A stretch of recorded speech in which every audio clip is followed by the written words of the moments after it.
മുഖം തിളക്കമുള്ളതാവാൻ. Hi, healthy കേരളയിലേക്ക് സ്വാഗതം. മുഖത്തെ പാടുകളും കുരുക്കളും നിങ്ങളുടെ സൗന്ദര്യത്തെ വേട്ടയാടുന്നുണ്ടോ? സൗന്ദര്യ സംരക്ഷണത്തിൽ ശ്രദ്ധ പുലർത്തുന്നവരാണോ നിങ്ങൾ? എന്നാൽ ഇനി നിങ്ങൾക്കായി ഇതാ ചില സൗന്ദര്യ ടിപ്സുകൾ. മുഖത്തെ പാടുകളും കുരുക്കളും മാറ്റി ചർമ്മം സുന്ദരമാവാൻ ഇത് പരീക്ഷിക്കുക. 1 കപ്പ് തൈരിൽ 1 മുട്ട നന്നായി അടിച്ചു ചേർക്കുക.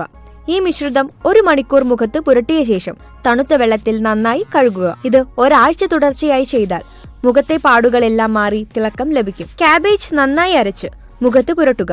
കറുത്ത പാടുകൾ മാറുന്നതിനൊപ്പം ചർമ്മം മൃദുവാകും. കറ്റാർ വാഴയുടെ നീര് മുഖത്ത് പുരട്ടുക. 1 സ്പൂൺ ഈസ്റ്റിൽ 1 സ്പൂൺ കാബേജ് നീരും കുറച്ച് പനിനീരും ചേർത്ത് മുഖത്ത് പുരട്ടുക. ഉരുളക്കിഴങ്ങ് കുഴമ്പ് രൂപത്തിലാക്കി പുരട്ടുക. കണ്ണിന് ചുറ്റുമുള്ള കറുത്ത പാട് മായ്ക്കാനും ഇത് സഹായിക്കും. 1 തക്കാളിയുടെ നീരെടുത്ത് പലതവണയായി മുഖത്ത് പുരട്ടുക. ഒരാഴ്ചയ്ക്കുള്ളിൽ ചർമ്മം സുന്ദരമാകും. മഞ്ഞൾപ്പൊടിയിൽ നാരങ്ങ നീരും ചേർത്ത് കുഴമ്പ് പരുവത്തിലാക്കുക. ഇത് അരമണിക്കൂർ മുഖത്ത് പുരട്ടിയ ശേഷം കഴുകിക്കളയുക. മഞ്ഞളും ആര്യവേപ്പിന്റെ ഇലയും അരച്ച മിശ്രിതം 1 മണിക്കൂർ മുഖത്ത് പുരട്ടിയ ശേഷം തണുത്ത വെള്ളത്തിൽ കഴുകിക്കളയുക. ചൂടാക്കാത്ത പാലിൽ 2 തരി ഉപ്പിട്ട ശേഷം ഈ പാലുകൊണ്ട് മുഖം കഴുകുക. ഓറഞ്ച് നീരും പനിനീരും തുല്യ അളവിലെടുത്ത് മിക്സ് ചെയ്തതിനു ശേഷം മുഖത്ത് പുരട്ടുക.